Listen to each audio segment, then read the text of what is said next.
പർവ്വതങ്ങൾ ചിന്ന ഭിന്നമാകും. ചെക്കന്മാര് ശ്വാസം വിടാതെ അങ്ങനെ നിന്ന്. ഉസ്താദ് പറഞ്ഞു മാത്രമല്ല കടല് ആളിക്കത്തും. ബേജാറാകാൻ എവിടെക്കെങ്കിലും പോകണം.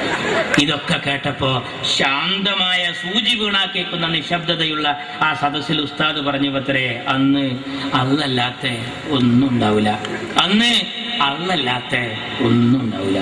അപ്പൊ പിന്നിലെ വെഞ്ഞിന്ന് ഒരു ചെക്കൻ സ്പീഡിൽ വന്നിട്ട് ചോദിക്കാത്തരെ അന്ന് മദ്രസ ഉണ്ടാവുമെന്ന്. ഓന്റെ ബേജാർ എന്താണെന്ന് അറിയാം, സദർ ഉസ്താദ് മരിച്ചിട്ടാണെന്ന് മദ്രസയ്ക്ക് വാങ്ങിച്ചിട്ട് കാത്തിട്ട് എന്ന പോലെ ഈ പള്ളി പൊളിക്കുന്നു, JCB വന്ന് മഞ്ചേരി പള്ളിയുടെ മിനാരം പൊളിക്കുന്നു, മദ്രസ അവതാളത്തിലാകുന്നു. ഈ പ്രതിസന്ധി മുഴുവൻ വരുമ്പോ KT ജലീലും PTA റഹീമും PMA സലാമും TK ഹംസാക്കയും Mappila സഖാക്കളും വന്നിട്ട് പിന്നിലെ വെഞ്ചിന്ന് വന്നിട്ട് ചോദിക്കുക അന്ന് ലീഗ് ഉണ്ടാവുമെന്ന്. പാവം, നിങ്ങൾക്കൊന്നുകിൽ നാണം വേണം, അതല്ലെങ്കിൽ മാനം വേണം. അത് രണ്ടുമില്ലെങ്കിൽ നാണവും മാനവും ഉള്ളവർ കുളിച്ച കുളത്തിൽ പോയി ഒന്ന് മുങ്ങുകയെങ്കിലും വേണം എന്നേ സാന്ദർഭികമായി ഞാൻ പറയുന്നുള്ളൂ. ഞാൻ ചുരുക്കുകയാണ്.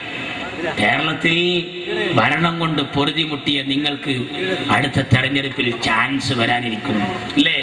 ഇങ്ങനെ വിലക്കയറ്റം രൂക്ഷമായ ഒരു കാലഘട്ടത്തിന് മുമ്പുണ്ടായിട്ടുണ്ടോ? തക്കാളിപ്പെട്ടിക്കൊക്കെ ഗോദ്രജിന്റെ പൂട്ടിടേണ്ടി വന്നില്ലേ?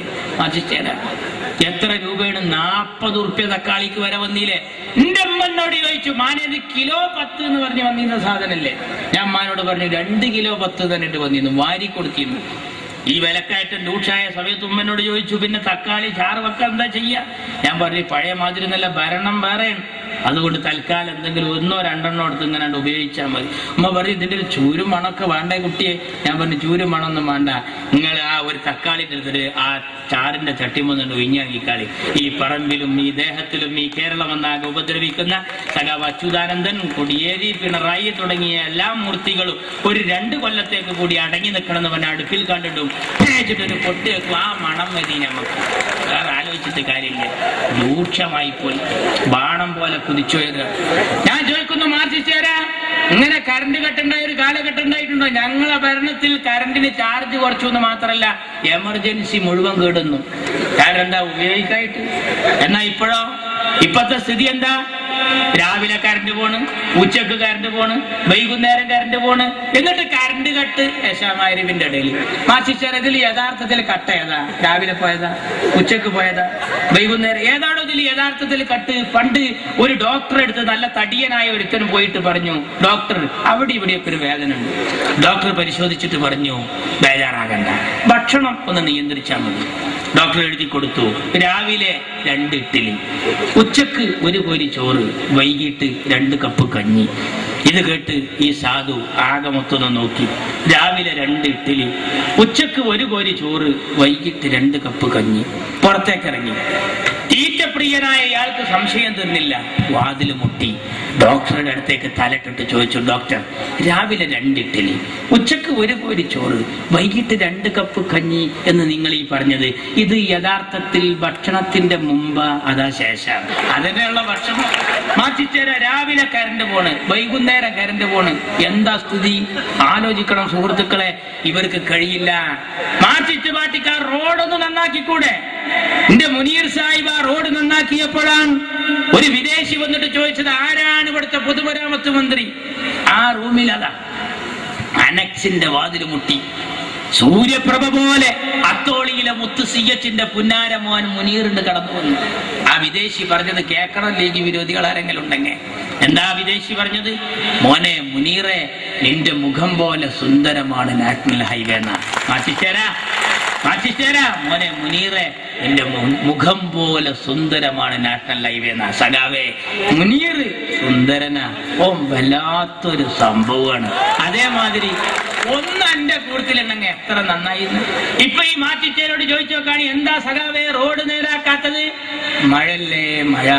അപ്പൊ സഖാവേ എപ്പോഴും കറണ്ട് കട്ടാണല്ലോ. മഴ വേണ്ടേ മഴ. ഏതാ വിശ്വസിക്കുക മക്കളെ? ഒന്ന് ആലോചിച്ച് നോക്കൂ. ഇങ്ങനത്തെ ഒരു ഭരണം കേരളത്തിൽ ഇതിന് മുമ്പ് വന്നിട്ടുണ്ടോ? ഏതെങ്കിലും രംഗത്ത് മെച്ചെന്ന് പറയാണ്ടോ? ഞാൻ ചുരുക്കുന്നു സുഹൃത്തുക്കൾ, ഒരൊറ്റ കാര്യം പറയാം. സ്കൂളുകളെ മുഴുവൻ ചൂതാട്ട കേന്ദ്രമാക്കിയില്ലേ ഇവര്? ബുക്കില്ലാതെ പഠിക്കുന്നൊരവസ്ഥ വന്നില്ലേ? പരീക്ഷക്ക് പോണ മക്കൾ ചോദിച്ചു, ഞങ്ങൾ ഇതുവരെ ബുക്ക് കണ്ടിട്ടില്ല, പരീക്ഷ എഴുതണം, എന്താ എഴുതുക? ഞാൻ പറഞ്ഞു, ധൈര്യമായിട്ട് പോയിക്കോളി, പെന്നിൽ മഷി ഉണ്ടോ, നമ്പർ ഇടുക, 1 2 3 4. ബുക്ക് വന്നിട്ടില്ല, വരൂല്ല, കിട്ടിയിട്ടില്ല, കിട്ടാൻ സാധ്യതയില്ല. ഇത്ര റാഹത്തിലൊരു പരീക്ഷ അടുത്തൊന്നും വരില്ല, ഞങ്ങൾ ധൈര്യമായിട്ട് പോയിക്കോളി. എന്താ സ്ഥിതി എന്നറിയങ്ങള്? ഏത് ഓഫീസിൽ ചെന്നാലും ലോട്ടറി ടിക്കറ്റാണ്. പഞ്ചായത്ത് മെമ്പർ എന്ന നിലയിൽ കുറ്റിപ്പുറത്ത് ഞാൻ ഈ തെങ്ങ് തടം തുറക്കുന്നതിനും വളത്തിനൊക്കെ എന്റെ നാട്ടുകാർക്ക് എഴുതി കൊടുത്തു. ഇത് പാസ്സായി. കൃഷി ഓഫീസിൽ നിന്ന് വളം വാങ്ങാനും കാശ് വാങ്ങാനും സബ്സിഡി വാങ്ങാനും ഈ തള്ളാനൊക്കെ പോയി. അപ്പൊ ഈ സാധുക്കൾക്കും കൊടുത്തു. ഇതൊന്ന് ഒരു തള്ള നല്ല സന്തോഷത്തിൽ ഇന്നെ വന്നിട്ട് ടൗണിൽ വന്നിട്ട് പറഞ്ഞു, പൊന്നാരമാൻ എന്നെ റബ്ബ് നേരാക്കട്ടെ, എന്നൊക്കെ ജയിപ്പിച്ചത് ഒരു കാര്യത്തിൽപ്പെട്ടിന്റെ കുട്ടിയെ ഇത് എവിടുന്നാ മാറുക. തള്ളന്റെ വിചാരം 2000-ന്റെ ഒറ്റോട്ടാച്ചിട്ട് പോയ ലോട്ടറി ടിക്കറ്റാണ്. ലോട്ടറി ടിക്കറ്റാണ്. ഒന്ന് ആലോചിച്ച് നോക്കൂ. ഓഫീസിൽ മുഴുവൻ ലോട്ടറി ടിക്കറ്റ്. സ്കൂളിലേക്ക് കൊടുത്തിരിക്കുന്നു സ്പോർട്സ് ലോട്ടറി, സാന്ത്വനം ലോട്ടറി, ലക്ഷം വീട് ലോട്ടറി, മാഷ്മാരെ കയ്യിലൊക്കെ ലോട്ടറി. വരാന്തേ കൂടിയ ഇന്നത്തെ കേരള, ഇന്നത്തെ കേരള, ഇന്നത്തെ കേരള. ഇങ്ങനെ എല്ലാ ലോട്ടറി നഷ്ടത്തിലായപ്പോ സ്കൂളിലേക്ക് കൊടുക്കുക.